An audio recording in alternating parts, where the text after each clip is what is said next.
Baik, a'udzubillahi minasyaitonirrajim. Bismillahirrahmanirrahim.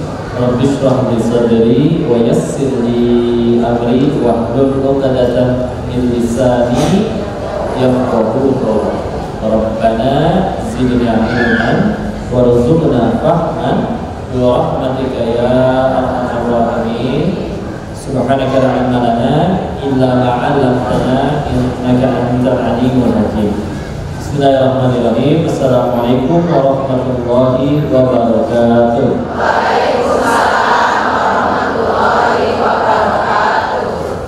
Alhamdulillah, alhamdulillahirabbil alamin. Alhamdulillahilladzi anzala sakinata fi qulubil mu'minin liyazdadu imanan ma'a imanihim.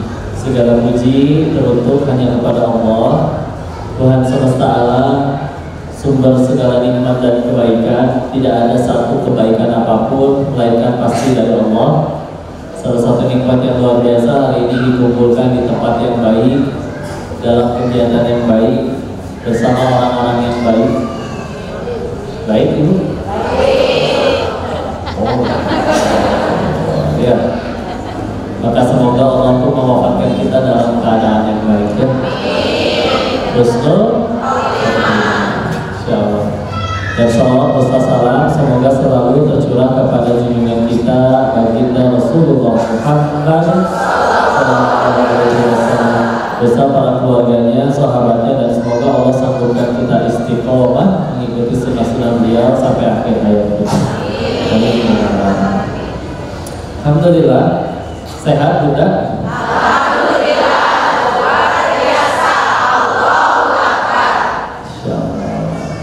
Udah makan berarti? Ada yang belum makan? Yang katakannya belum makan?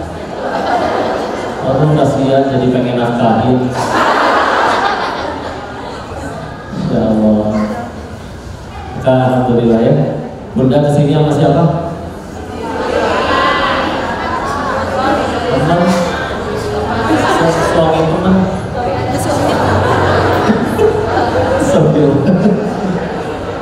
Alhamdulillah. Yang paling jauh dari mana?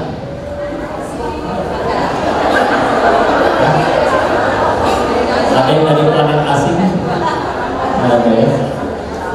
Apapun tujuannya, dari manapun asalnya, semua tetap buminya Allah. Kita tetap hambanya Allah dan tetap akan kembali kepada Allah.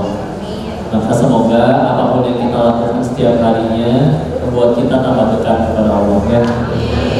Mudah-mudahan yang kita obrolin bukan ceramah lagi, ngobrolin tentang Allah membuat kita ingin tambah dekat kepadanya. Ya. Hijrahku, progresku, ya. Istilah hijrah, insya Allah udah semuanya sering dengar, ya.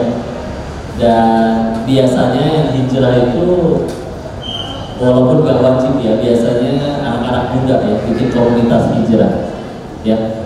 Kenapa anak-anak muda? Karena memang ternyata dulu di antara sahabat-sahabat Nabi, jadi dulu waktu Nabi pertama kali diangkat jadi Rasul, jadi Nabi, itu yang percaya cuma 4 orang. Istrinya, sahabatnya, satu istrinya, 2 sahabatnya yang seumuran, sedangkan Nabi aja udah diangkat jadi Rasul umur 40 ya. Terus sama anak kecil 2 orang ya. Jadi walaupun setelah wafat meninggalkan banyak sahabat Bu, orang-orang hebat, itu dulunya pada ngaco orang-orang. Ada yang sehari mabuknya 5 kali, Umar bin Khattab radhiyallahu anhu sebelum kenal Islam. Ada yang raja perampok, Jundub bin Junada, lebih dikenal nanti dengan nama Abu Dzar Al-Ghifari. Ya, maka itu masya Allah. Dan mereka umurnya rata-rata memang biasanya yang muda-muda. Tapi bukan berarti yang tua gak boleh, tapi maksudnya adalah yuk sesegera mungkin kita hijrah. Karena kalau kita lihat fakta sahabat-sahabat Nabi yang dari golongan tua, paling cuma Abu Sufyan, ya, paling cuma Abu Sufyan. Sisanya yang dari golongan tua, Walid bin Mughirah, Abu Jahal, oh jelas nggak selamat, mati kafir, ya. Tapi kalian tahu siapa nama anak-anaknya? Anaknya Abu Jahal, Ikrimah bin Abu Jahal. Dan kita dianjurkan mengucapkan radhiyallahu anhu setiap kali menyebut nama salah satu sahabat Nabi. Ya, berarti beliau dimuliakan oleh Allah. Padahal bapaknya Abu Jahal, Walid bin Mughirah. Oh, ini pentolannya kafir Quraisy. Tapi anaknya Khalid bin Walid. Oh, kurang gagah apa itu? Sampai mendapat gelar Syaifullah, pedangnya Allah, bukan Syaiful Jamil. Ya, Syaiful Jamil dia insya Allah orang soleh ya. Tapi ini pedangnya Allah ya. Insya Allah. Sampai ada plesetannya. Penyanyi dangdut apa yang punya email? Syaiful Gmail. Garing ya. Insya Allah. Ya, lanjut. Dan para sahabat-sahabat yang akhirnya izin gagal masuk atau menjadi mulia memang kebanyakan dari yang usianya sudah lebih ke atas. Tapi bukan berarti tertutup ya, tidak sama sekali. Selagi nyawa belum nyampe kerongkongan, tobat masih diterima, husnul khotimah masih terbuka besar peluangnya. Ya, tinggal kita mau nggak menyambut itu. Ya, karena sejatinya Bu, yang menghalangi kita dari tobat kita, kalau bisa jujur mah cuma diri kita dan hawa nafsu kita aja. Contoh ya, ini kisahnya dari kitab Riyadhus Shalihin, karya Imam An-Nawawi. Di situ mengutipkan salah satu riwayat dari hadis riwayat Imam Muslim. Di hadis yang cukup panjang berceritalah Nabi kita Muhammad SAW bersabda, maknanya ada orang udah bunuh 99 orang. Tahu cerita ini? Ya. Nanya ke seorang rahib, Tuhanmu bisa ngampunin saya? Kata rahibnya, mau bisa, tapi nggak pakai Sunda sih, cuma biar kita aja ya. Gak bisa, maka dibunuh rahibnya. Jadi 100 orang. Setelah bunuh 100, akhirnya nanya kepada seorang muslim yang taat, yang beriman, yang bertakwa kepada Allah. Sama pertanyaannya, saya udah bunuh 100 orang, Tuhanmu bisa ngampunin saya? Enggak, jawabannya malah ditanya balik. Emangnya apa yang menghalangi kamu dari tobat? Oh, itu jawaban menampar dirinya. Beliau kalau bahasa kitanya sampai mikir kayak gini. Iya juga ya. Emang selama ini kalau kita tobat kita dicekek sama setan. Tahu-tahu di sliding dari belakang, dicubit ginjalnya. Ibu di rumah ada yang nyetel Al-Quran 24 jam Bu? Tapi ada yang ada nggak? Ya, atau nggak usah 24 jam ya. Kalau kita lagi dengerin murotal Al-Quran di YouTube, ya, itu setan suka atau enggak? Enggak. Tapi sama dia nggak dipencet tombol matiin sendiri. Nggak bisa. Kalau iya bolong ya. Palung sorangan, ya. Kalau saya ngomongnya palung sorangan kasar nggak? Kasar ya? Karena di Bogor mah biasa ya. Apa kalau mesin? Palung nyalira. Palung nyalira ya, lebih sopan ya, bukan ya, kurang. Ya. Dan kalau misalkan kita akhirnya nggak mau nurut, ya, paling cuma dikasih was-was, bosen Quran wae, ganti ke dangdut.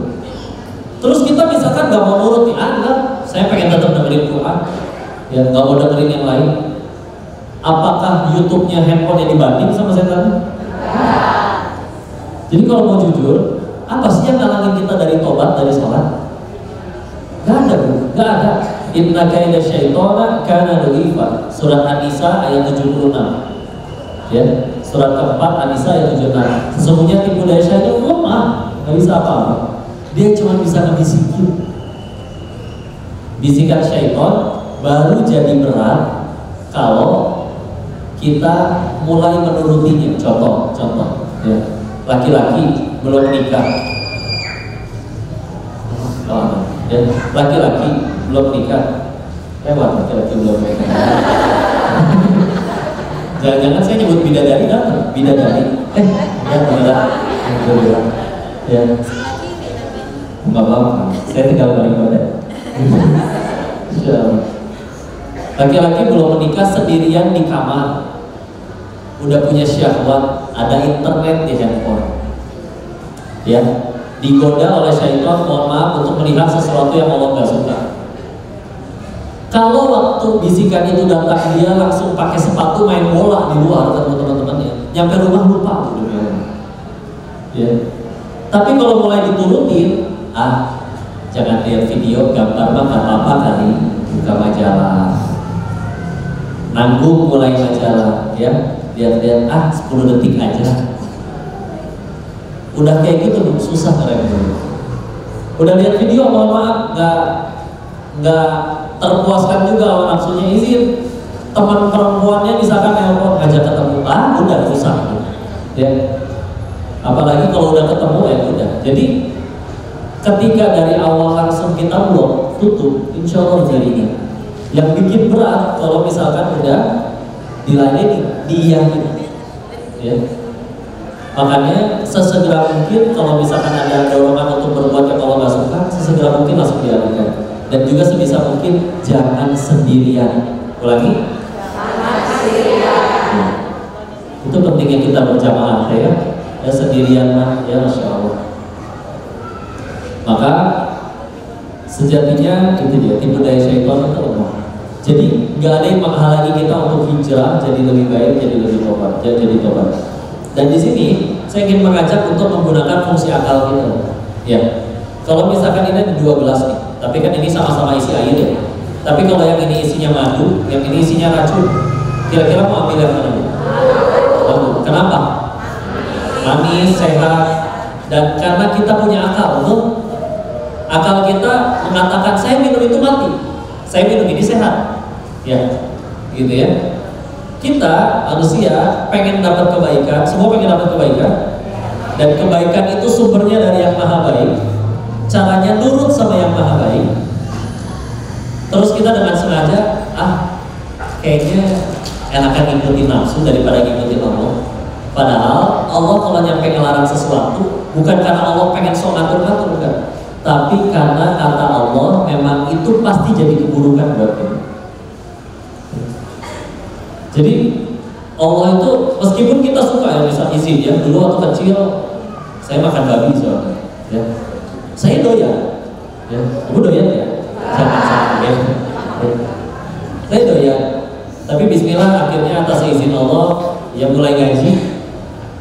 Walaupun doyan, tapi ya dari dulu diajarinnya kalau Allah sampai larang itu karena pasti jadi keburukan buat kita.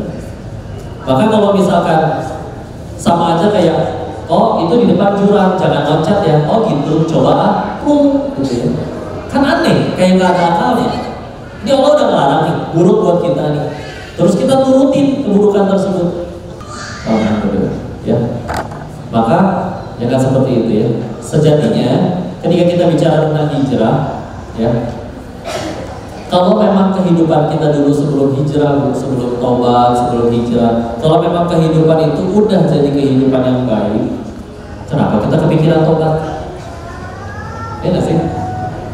Kalau memang kita diciptakan untuk pakai narkoba tiap hari, kita diciptakan untuk main judi tiap hari, kita diciptakan untuk berbuat dosa setiap hari, kenapa banyak sekali perdosa yang ujung-ujungnya bertanya, saya mau sampai kapan hidup kayak gini? Izin ya, waktu masih di Thailand sendiri pun, ketika kami lagi mohon maaf di tempat hiburan malam, meja isinya minuman keras ya, ada di sananya pun ada obat-obatan, ada orang pada mohon maaf wanita pada menari. Ada di beberapa momen apa yang kami obrolin, bro, sampai kapan kita hidup kayak gini? Gitu katanya. Kayaknya enakan di rumah, hangat, dikelilingi anak cucu, kayaknya enak, apa kayak gitu. Ya. Ada waras-warasnya. Enggak, saya mikir kalau memang karena orang pada pengen hidup kayak gitu, pengen punya banyak duit, pengen bisa pesta tiap hari. Tapi yang udah banyak duit dan pesta tiap hari, bikinnya begitu. Kalau memang itu udah jadi kebaikan, kenapa? Pertama saya mikirnya cuma karena dunia teh ngebosenin. Ya. Ibu pernah beli handphone baru di toko masih girang, nyampe parkiran udah bete lagi. Karena ada poster terbit hari ini handphone terbaru, harga lebih murah, spesifikasi mesin lebih bagus. Cakap saya beli, cicilannya 2 tahun nih. 2 beribaratnya ya. Handphone baru balas WA 1 kali, ya sampai lebih glowing daripada muka kita ya. Coba udah 3 tahun pakai, Pak, motor susah parkir, ganjelnya pakai handphone. Saking udah gak sayang ya, karena memang dunia membosankan. Udah ada yang doyan durian, dikasih durian 1 kulkas tiap hari mau?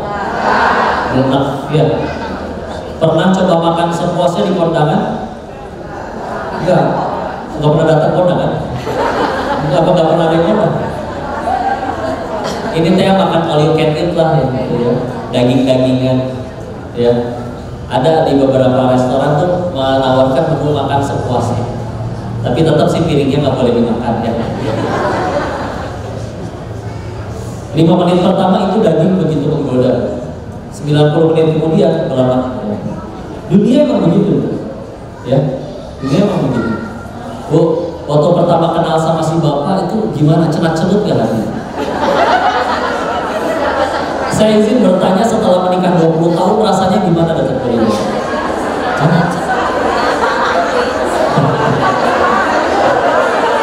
Tenang dulu ya. Itu teh surganya ibu. Ya. Begitu ya. Enggak, emang dunia bosan. Kita ketika membeli sesuatu yang kita sukai, sepatu baru, gelang baru, tas baru, oke, ada kebahagiaan ya, tapi bisa bosan. Bandingkan dengan kebahagiaan ini ya. Insya Allah sebentar lagi kita Ramadan, semoga Allah sampaikan kita ke bulan Ramadan. Orang bilang resesi ekonomi akan sulit, krisis moneter bla bla bla 2023. Tapi demi Allah, lihat berkahnya Ramadan. Nanti Ramadan pasti berkelimpahan makanan. Ya, tiap masjid pada ngadain bukber, tetap aja ada yang donasi, nggak pernah kekurangan. Ya, nggak pernah mohon maaf tahun ini nggak ada yang donasi, ini kita nggak ada bukber, minimal gorengan-gorengan aja. Ya. Sampai katanya kan kalau kurma mah sunnah, gorengan mah wajib di rumah.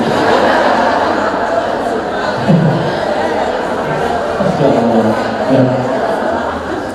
Dan ketika bala-bala ya. Dan ketika kita beres acara, biasanya nggak habis, maka biasanya minta dibungkusin ya. Tapi kita sadar, udah kenyang, di rumah juga pasti udah pada makan, besok puasa lagi, yakin bakal keluar. Ya. Tapi nggak enak nolaknya, jadi tetap dibawa. Setelah dibawa, Bu, karena tahu daripada dibuang, nyampe rumah juga nggak akan kemakan. Biasanya kadang di lampu merah bisa jadi kita kelihatannya kasih ke situ aja. Ya. Ketika kita memberikan makanan itu, yang kita udah nggak doyan dan nggak mau makan lagi karena saking minyaknya. Tapi ketika ada orang yang menerimanya, ini pernah ngalamin ya. Ada seorang bapak-bapak menerimanya sambil membungkukkan badannya dan berkata, ya Allah, Masya Allah, Bapak dari pagi belum makan, belum buka puasa, gak bisa balas apa-apa, cik didoakan Bapak, sing berkah umurnya, usahanya, lancarkan cita-citanya, jika lupa Allah, saudara-saudara, tulus berdoa. Ada orang berdoa kayak gitu tulus ke kita, bahagia kan? Tapi Allah dari perjalanan dari kita si bapak sampai rumah saya cengar-cengir sendiri. Insya Allah si bapak itu. Tapi setelah dipikir lagi, apa sih yang kita kasih? Sesuatu yang kita udah gak mau, bakal kebuang, bakal pun terjadi sampah. Dan kalau pengen jujur, nominalnya murah. 1 kotak nasi bungkus berapa? Dapatnya di bawah 20.000. Di Bandung masih dapat nasi pakai ayam 10.000 masih dapat, masih ada yang jual ya. Tuh, Masya Allah ya. Dan Masya Allah itu rasanya kalau bagi kami itu lebih lagi dan lebih gak ngebosenin. Mau diulang orang berterima kasih seperti itu gak bosan. Maka pertanyaannya, oke, ketika beli sesuatu yang disuka itu bahagia. Ketika ada orang dengan mendoakan dengan tulus karena kita membahagiakan orang lain, berbagi kebahagiaan, itu sama-sama bahagia. Tapi kok sumbernya beda ya? Kenapa bisa jadi sama-sama bahagia? Padahal yang satu biayanya mahal, yang satu biayanya murah, tapi bahagianya beda. Seolah kayak itu jadi bukti waktu itu bagi saya bahwa oke, ini hati, tempat kebahagiaan, ini hati adanya di badan kita. Tapi ternyata yang bisa pulang balikin gak cuma kita, ada, yaitu Allah. Ya. Dan ketika kita membuat Allah ridho dengan perbuatan kita, mudah bagi Allah di saat itu juga membuat hati kita tersenyum. Ya. Dan bagi Allah itu lebih lagi. Ya. Maka insya Allah, ketika kita udah pengen cari kebahagiaan dan waktu kecil, ibu pernah lihat senyumnya anak-anak.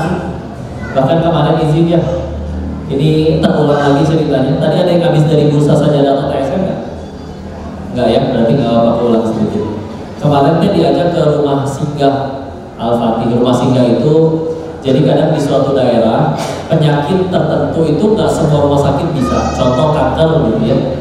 Kayak contoh di Jawa Timur itu yang bisa nanganin kanker cuma di Surabaya. Kan nggak ada aturan yang boleh sakit kanker cuma di Surabaya. Bisa aja ada yang di Gresik, Banyuwangi, Jember, Madiun sekitarnya.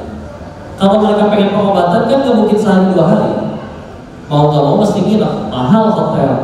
Maka adalah yang namanya rumah singgah atau rumah, kalau di Surabaya ya RKI, Rumah Kanker Indonesia. Cuman yang kemarin Al-Fatih itu yang singgah di situ penyakitnya di luar normal semua dan semua dibiayai. Ya.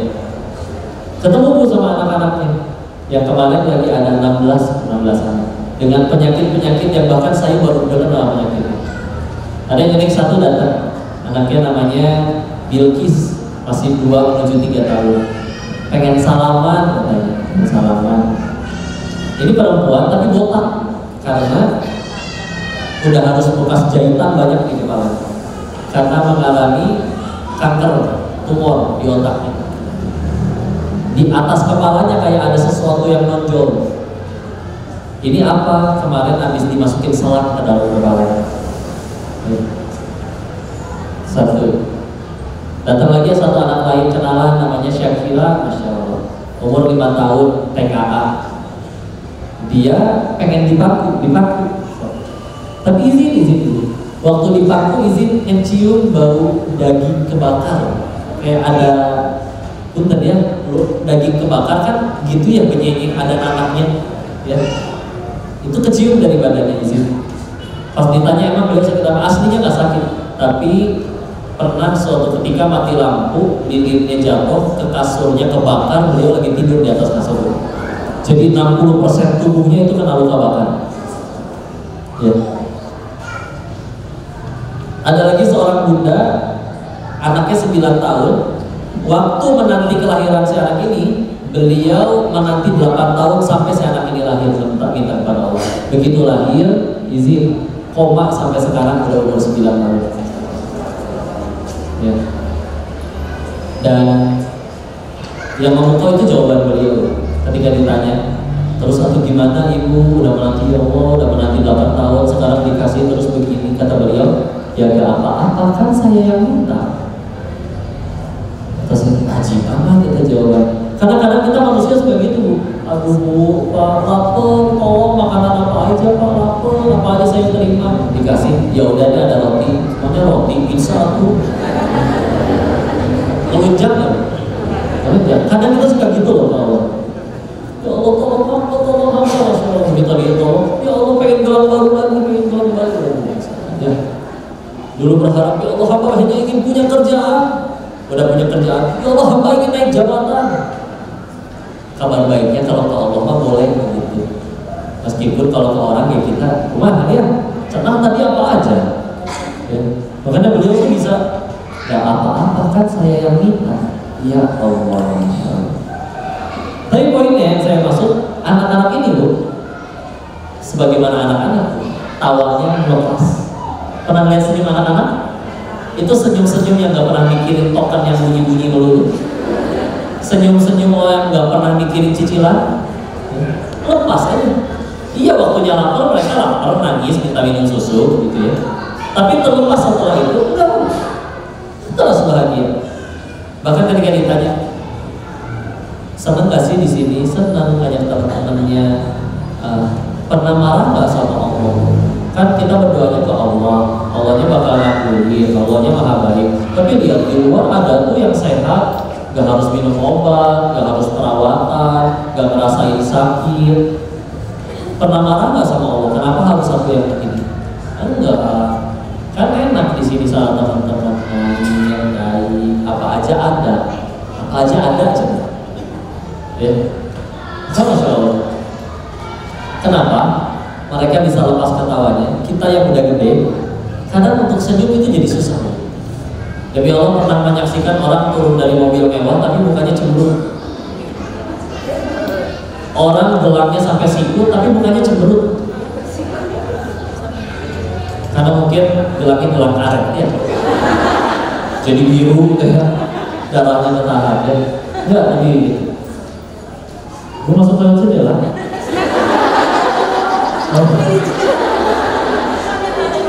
Ya nggak apa-apa, aku takut kesandung gitu. Lanjut ya. Ternyata tuh kalau pengen jujur, karena si anak ini pun di hatinya belum ada apa-apa selain masih hanya Allah saja. Bahkan walaupun mereka belum taat ibadah pun, di hatinya belum ada nempel apa-apa. Kita makin gede ngerasain gimana sih nikmatnya jabatan, gimana sih nikmatnya banyak uang, gimana sih nikmatnya disanjung, dikagumi orang. Karena kita terlena, akhirnya standar bahagia kita mulai berubah menjadi contoh. Saya baru bisa bahagia kalau punya mobil sebagus dia. Saya baru bisa bahagia kalau punya suami seperti dia. Saya baru bisa bahagia kalau saya sudah punya jabatan seperti dia. Anak-anak yang tadinya kita manusia, kita juga kan langsung dulunya anak-anak ya. Saya juga lahir gak langsung segede gini bu. Ya.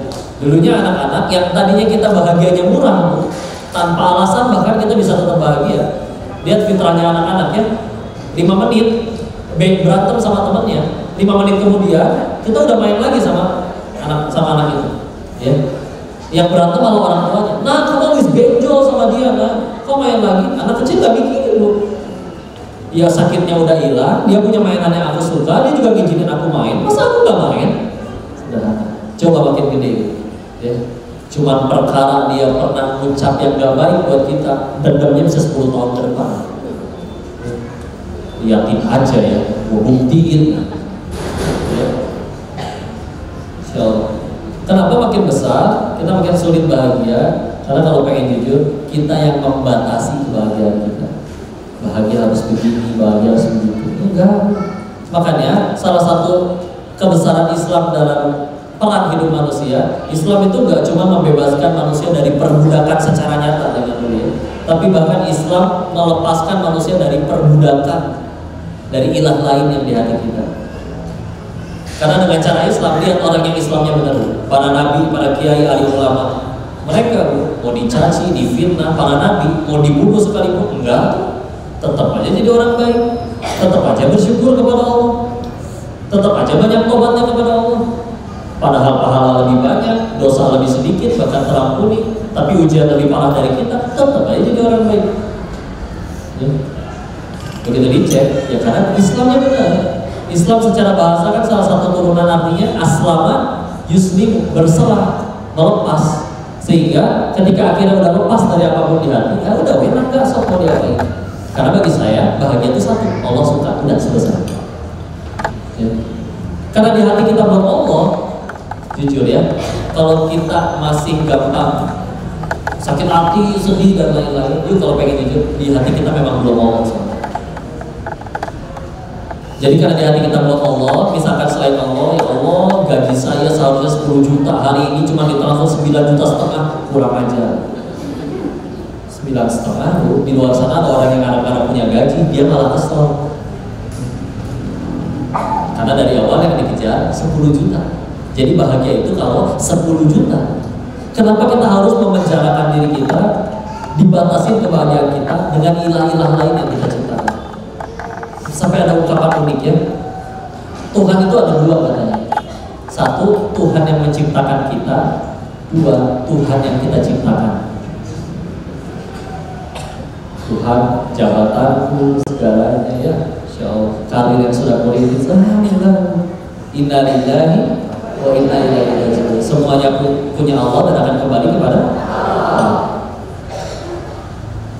Kita contoh ya, Bu, saya nitip handphone yang mau toilet. Pulang dari toilet, Bu, handphone saya boleh diambil? Boleh. Ibu marah nggak saya ambil handphone saya? Enggak, karena ini emang punya saya. Jadi ibu nggak marah kan saya ambil handphone saya? Enggak. Tapi Bu, kita suka digituin Bu sama Allah. Hamba nih ya, harta, jabatan, kekuasaan, anak, pasangan, buat ngetes kamu, ingat titipan, buat muji kamu tambah baik apa tambah bejat. Ingat, bukan punya kamu, titipan buat kamu. Ternyata gak tambah baik, diambil sama yang punya, biar kita gak makin hancur. Apa yang terjadi? Gak bisa, itu punya aku. Sudah 10 tahun aku merintis ini, sudah 15 tahun aku melakukan ini. Punya orang, punya pihak lain, tapi di aku selamat derita. Orang bilang manusia sedih ketika kehilangan, bohong, kurang tepat. Contoh ya, ada yang di sini naik motor, kalau di depan nanti motornya hilang sedih nggak? Sedih, ya. Tapi izin, ada orang namanya Pak Burhan, tinggalnya di desa Manokwari, sana di Papua, motornya hilang 7. Pokoknya ibu nggak kenal orangnya. Ibu sedih nggak motor si bapak itu hilang? Enggak. Kenapa? 1 nggak kenal, 2 bukan punya saya.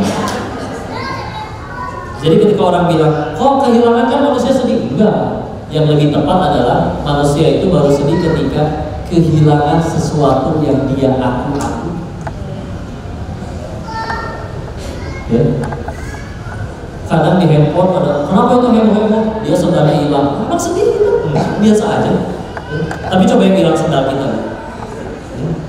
Beda kan? Beda kan rasanya? Beda. Karena kita kalau mau jujur baru sedih ketika sesuatu yang kita akui punya kita hilang. Masalahnya emang aslinya bukan punya kita. Kitanya yang ngaku-ngaku. Pantesan susah bahagia kalah sama anak kecil itu. Karena anak kecil itu belum ada apapun yang menggantikan Allah di hatinya. Ya sederhana, orang hijrah pengen bahagia, orang hijrah pengen tobat. Yuk mulai ganti isi hatinya Allah doang. Kalau misalkan ternyata masih sulit, Allah ya, dengan cara ya ada yang hijrah malah dicaci orang, malah dapat kepahitan, dapat apa? Bismillah, karena itu sedang mencabut kemelekatan apapun di hati kita selain Allah. Ya. Dan sesuai ujiannya, sesuai kecintaannya. Bagi orang yang sudah gak pernah ragu masalah rezeki, ya Allah gak akan diuji masalah rezeki. Meskipun mereka juga sempat merasakan lapar, enggak, tapi tetap aja. Ada guru-guru kami yang sehari itu sedekahnya sampai 0, benar-benar nggak nyisain, tapi sampai sekarang masih hidup. Ya, ketika sudah benar-benar habis semuanya, ya, tetap aja besoknya ada lagi. Dan bagi beliau nggak berat. Tapi ketika kita misalkan masih mempermasalahkan rezeki, yuk diuji biasanya masalah rezeki. Ya. Oh, tapi saya minta ke Allah, buktinya saya berdoa, ya. Kadang bukti kita tidak yakin kepada Allah adalah ketika kita ada masalah, Allahnya belakangan. Minta tolong dulu ke dia, ke tetangga, WA dulu ke siapa, minta bantuan dulu ke siapa. Pas semuanya udah gak ada yang bisa bantu, baru Allah. Pernah gak harus Allah dulu? Izin ya. Kemarin coba, kayaknya Allah nyobain ini si Koko nih ngebuktiin hasil ceramahnya gitu. Jadi kemarin ibu tahu Instagram nggak? Tahu ya. Terus saya kemarin di-hack ya. Dan kemarin sempat cerita, nggak apa-apa diulang ya. Tahu-tahu nggak bisa login, terus pas bikin akun baru ngekontak orang yang ngomongin, kirim pesan. Dia minta duit $300 kalau pengen balikin akunnya. Ngomongnya pakai bahasa Inggris. Saya pengen tahu dulu ini orang muslim atau enggak. Maka saya bilang itu akun dipakai untuk menyebarkan Allah. Maka dijawab, saya percaya Allah, tapi di sini kemarin habis gempa, jadi butuh bantuan. Oh, orang Turki ternyata. Mereka Turki baik. Maka oke, dia nggak mau diminta balikin, jelas nggak mau. Dia lagi butuh duit, pengen duit. Minta tolong ke siapa? juga belum tentu bisa bantu, karena yakin pertolongan itu adanya bukan dari kemampuan manusia tapi atas izin Allah. Langsung berusaha mikir ngamalin cara sendiri, ya. Dia hamba Allah, ya. Daripada kita minta tolong sana sini, belum tentu hatinya berubah. Tapi kalau sudah Allah yang pengen berubah hatinya, itu baru bisa. Maka qadarullah masih ada wudhu waktu itu, jadi langsung berdiri, sholat 2 rakaat, sholat sunnah tobat, beres tobat. Saya juga teringat ceramah sendiri. Di dalam Islam ketika ada masalah, nangis itu ada 2. Ada yang nangisin masalah, ada yang nangisin dosa penyebab masalah. Beda? Beda, ya. Maka ya udah bismillah, ya Allah, hamba tahu akun itu sudah hamba buat dari tahun 2016 waktu masih jadi bandar judi. Jadi akun itu pernah dipakai buat nawarin judi dan dosa-dosa lain. Mungkin itu belum ditobatin. Maka ya Allah, jika ini memang untuk menggugurkan dosa hamba itu silakan diambil oleh orang ini. Tapi ya Allah, jika Engkau menerima tobatku ini ya Allah, maka aku tahu mudah bagi dirimu membolak-balikan hati orang itu untuk mengembalikan aku. Tutup dengan doa, amin. Ambil handphone, saya bilang kayak gini ke orangnya. Kalau ini hari ini saya transfer juga bisa, tapi kamu tahu cepat atau lambat, kamu akan Allah buat kehilangan lebih banyak daripada yang kamu minta. Macam ceritanya. Di bawahnya saya lanjutin. Tapi kalau hari ini kamu lepasin ini atau dikembalikan, demi Allah, lihat kejutan dari Allah, besok kamu dapat rezeki lebih banyak dari yang kamu minta. Dan izinkan diri ini mendoakanmu setiap selesai sholat. Ada jeda sekitar berapa menit, cuma tulisan sedang mengetik tapi gak muncul-muncul. Kayaknya hapus lah. Akhirnya muncullah balasan. Oke, I don't need your money. Aku tidak butuh uang. Ini passwordnya, silakan langsung diganti lagi. Nanti bisa diambil oleh penjahat yang lain. Udah, selesai. Coba login, beneran bisa masuk. Udah, sampai sekarang masih bisa dipakai. Ya. Jujur, setiap kali ada masalah, berapa kali kita langsung ingatnya ke Allah. Bisa jadi langsung ke teman dulu, langsung ke orang dulu. Karena itulah bisa jadi yang membuat agak lama terkabulnya doa kita. Selevel ibunda Sarah, istrinya Nabi Ibrahim, ya kan keturunannya juga telat, ya. Kalau kata kita Al-Hikam, Syekh Ibnu Al-Sakandari rahimahullah, beliau menukilkan suatu riwayat dan menyebutkan karena ibunda Sarah pernah ragu, masa iya kamu udah sama-sama lansia bisa punya anak? Nah, ragu itu yang membuat tertunda doa. Izin ya, ibu lagi butuh duit bu, datang ke rumah tetangga pengen pinjam duit. Assalamualaikum, mangga cari ya, Pak pengen pinjam duit, butuhnya segini, saya lagi ada perlu. Tapi muka-muka kayak bapak sanggup gak yang pinjemin ke saya Pak? Muka bapak kan kayak gak punya duit gitu Pak. Coba kira-kira dipinjemin atau diusir? Nyadar gak kadang kita kayak gitu loh. Mana ke kamu? Masa iya sujud nonggeng masalah selesai? Beneran musuh kita, keraguan kita sendiri. Yang padahal itu seolah kita menuhankan ikhtiar kita, menuhankan teman-teman kita, ngerasa jalan keluar itu ada pada mereka, enggak, pada Allah. Dan kita dibikin ada masalah supaya lepas dari itu semua. Nanti akan ada momen merasa bahwa iya ya, ini kan perasaan dulu masalah kecil, gampang. Tapi kenapa saya teman banyak, uang banyak, kok gak beres-beres ini masalah? Agar kita merasa bahwa benar ternyata saya cuma hamba. Kalau Allah nggak tolong nggak bisa apa-apa. Jadi sadar kan? Ya jadi sombong lagi kan? Ngerasa jadi hamba lagi kan? Itu tujuannya. Karena kalau kita minta doa dikabul, gak ada keinginan, gak ada keinginan, gak berdoa. Seolah-olah Allah cuma jadi alat agar doa kita dikabul. Itu zolim sekali itu. Ya. Buktinya apa? Ya pas gak ada keinginan, gak doa nih, gak dikasih taat. Masa ya kudu disintret ya baru pengen sujud ke Allah. Ya. Sintret mah kieu nya. Gimana cewek?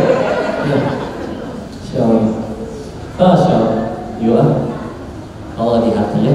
Janji Kalau suatu saat saya udah nggak ketemu lagi, nggak tahu ya umur orang ya, mungkin saya 5 menit lagi atau nggak tahu, janji ya pulang dari sini tambah dekat sama Allah ya. Pengen bahagia nggak? Bahagianya adanya nurut sama Allah. Kalau nggak nurut sama yang punya kebahagiaan, gimana bisa nggak bahagia? Nggak masuk akal. Sama kayak pengen isi bensin, nyarinya di toko bangunan, nggak nyambung. Isi bensin nyarinya ke yang punya bensin. Nyari bahagia, ya datangnya kepada sang pemilik kebahagiaan. Terus kita datang kepada selain Allah gitu, wajar nggak pada bahagia? Iya kan? Iya kan? Iya. Udah lanjut dulu ke kita. Masya Allah. Tafadhol saya. Ibu nggak dipanggil saya.